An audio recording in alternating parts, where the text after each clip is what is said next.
My channel Rayalaseema Radha రుచులు. ఈరోజు నేను ఎల్లిపాయ కారం రాయలసీమ స్పెషల్ అండి. ఇది చాలా బాగుంటుందన్నమాట.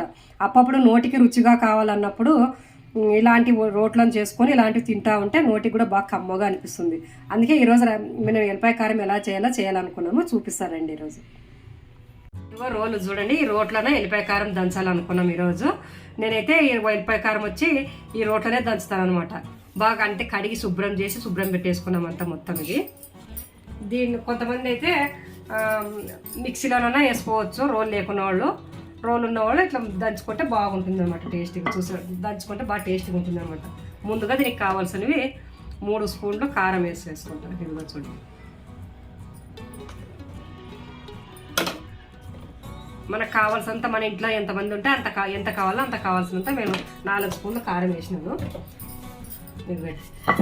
ఈ ఎల్లిపాయ కారం వచ్చి చాలా టేస్ట్గా ఉంటుంది అనమాట, బాగుంటుంది అనమాట. నోటికి ఎప్పుడన్నా బాగాలేనప్పుడు, జ్వరం వచ్చినప్పుడు అలాంటప్పుడు ఈ ఎల్లిపాయ కారం వేసుకొని తింటే బాగా టేస్ట్ అనిపిస్తుంది అనమాట. నోరు కూడా బాగా రుచిగా అనిపిస్తుంది అనమాట.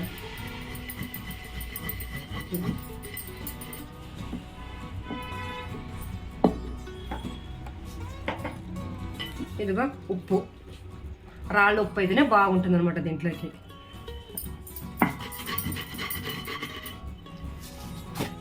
కొద్దిగా ఒక స్పూను జీలకర్ర ఇదిగో వేసి బాగా నూరుకోవాలి. అప్పుడప్పుడు ఇలాంటివి చేసుకొని తింటే బాగా నోటికి కూడా కమ్మగా అనిపిస్తుంది, బాగుంటుంది అనమాట. మనకు జ్వరం వచ్చినప్పుడు, ఏమైనా దగ్గు వచ్చినప్పుడు బాగుంటుంది.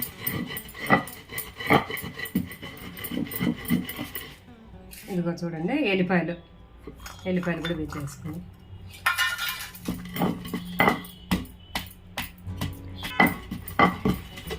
ఇదిగో ఎల్లిపాయలు పచ్చగా దంచేసుకుంటే బాగా మెత్తగా లేకున్నట్ల కొంచెము అక్కడక్కడ కనిపించేలాగా వేసుకుంటే బాగుంటుంది అనమాట. ఇక ఇలా చూడండి, మొత్తం ఎల్లిపాయ ఇలా కనిపిస్తూ ఉంటే బాగుంటుంది అనమాట చూసేకి. ఎక్కువ శాతం మన అమ్మోళ్ళు మరి నాయనమ్మోళ్ళు అంతా పల్లెటూరులోన ఇట్లానే చేసుకొని తినేవాళ్ళు అనమాట. ఎక్కువ శాతము మేము చిన్నగా ఉన్నప్పుడు కూడా ఇలాంటివే చేసుకుని తినేవాళ్ళు అనమాట. దీంట్లోకి ఏం నీళ్ళు ఏం అవసరం లేదనమాట. మనం ఈ ఎల్లిపాయలు వేసినాం కదా, ఈ ఎల్లిపాయలు తడినే మెత్తగా అయిపోతుంది అనమాట. ఇదిగో చూడండి ఎలా మెత్తగా అయిపోతా ఉంది. ఇదిగో ఇంకా నీళ్ళు అవసరం లేదనమాట. దీన్ని ఎక్కువ శాతము పల్లెటూరులోన చేసి ఒక డబ్బాకి ఎత్తి పెట్టుకునేవాళ్ళు అనమాట అప్పట్లోన అంత మొత్తము.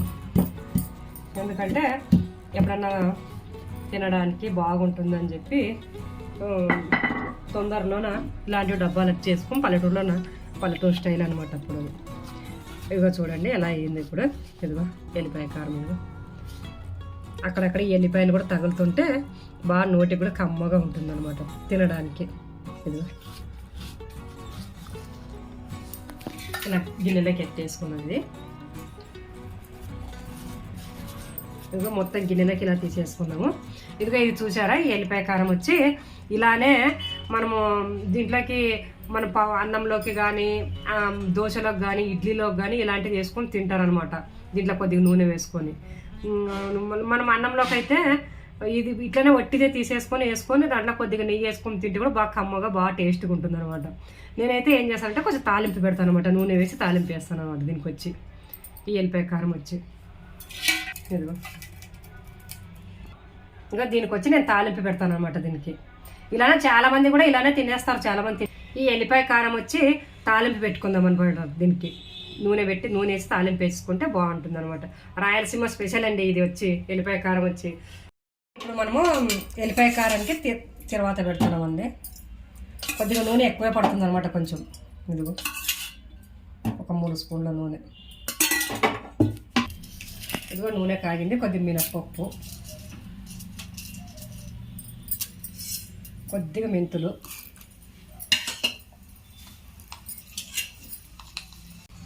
ఎల్లిపాయలు కచ్చాపచ్చగా దంచేసాను. కచ్చాపచ్చగా దంచిన ఎల్లిపాయలు, కొద్దిగా జీలకర్ర,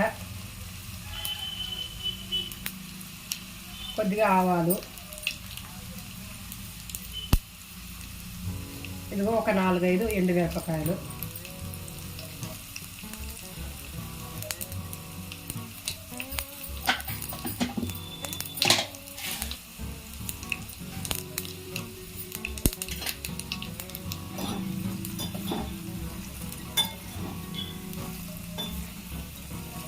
బాగుంటుందో కొద్దిగా ఎర్రగా అయ్యే వరకు కొంచెం ఈ మిరపకాయలు ఈ ఎల్లిపాయలు కొంచెం ఎర్రపైతే కొంచెం కరివేపాకు కొద్దిగా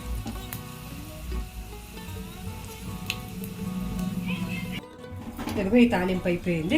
దీంట్లోకి వేసేసుకున్నాం ఎల్లిపాయ కారంలోకి. ఇదిగో రెడీ అయిపోయింది, ఎల్లిపాయ కారం రెడీ అయిపోయింది.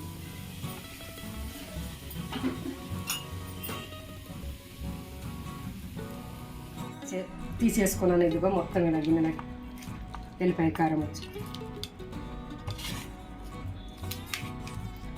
ఈ ఎల్లిపాయ కారం మనం ఇలా వేసుకొని తింటుంటే చాలా బాగుంటుంది అనమాట. ఇది ఎప్పుడన్నా నోటికి రుచిగా లేనప్పుడు, మరి ఎప్పుడన్నా జ్వరం వచ్చినప్పుడు, బాగాలేనప్పుడు, అలాంటప్పుడు ఇలాంటివి చేసుకొని తింటే చూడండి ఎంత బాగుంది. చూడండి ఇదిగో దీంట్లోకి నెయ్యి అవసరం లేదు, ఎందుకంటే దీంట్లోకి ఆయిల్ ముందుగానే ఆయిల్ బాగా పట్టింది కాబట్టి నెయ్యి అవసరం లేదన్నమాట. నెయ్యి వేసుకొని తినాలనిపించదు అనమాట. ఇంకా చాలా బాగుంటుంది అనమాట ఇది టేస్ట్గా. ఇదిగో చూడండి ఎల్లిపాయ కారం. ఇదిగో చూడండి ఎల్లిపాయ కారము ఎంత బాగా చూస్తుంటేనే అట్లా తినాలనిపిస్తుంది. ఎంతగా ఉంటుంది, ఎంత రుచిగా ఉంటుంది. మీరు కూడా మా ఇది నేను చేసిన విధానం మీకు నచ్చినట్లయితే మీరు కూడా ఇలానే చేసుకొని తినండి. అప్పుడప్పుడు ఒకటేసారి ఎప్పుడు ఒకటే రకంగా చేయకున్నట్లు అలాంటప్పుడు ఇలాంటివి కూడా అప్పుడప్పుడు చేసుకొని తింటే నోటికి బాగా కమ్మగా రుచిగా ఉంటుంది. మా వీడియో మీకు నచ్చినట్లయితే లైక్ చేయండి, షేర్ చేయండి, సబ్స్క్రైబ్ చేసుకోండి.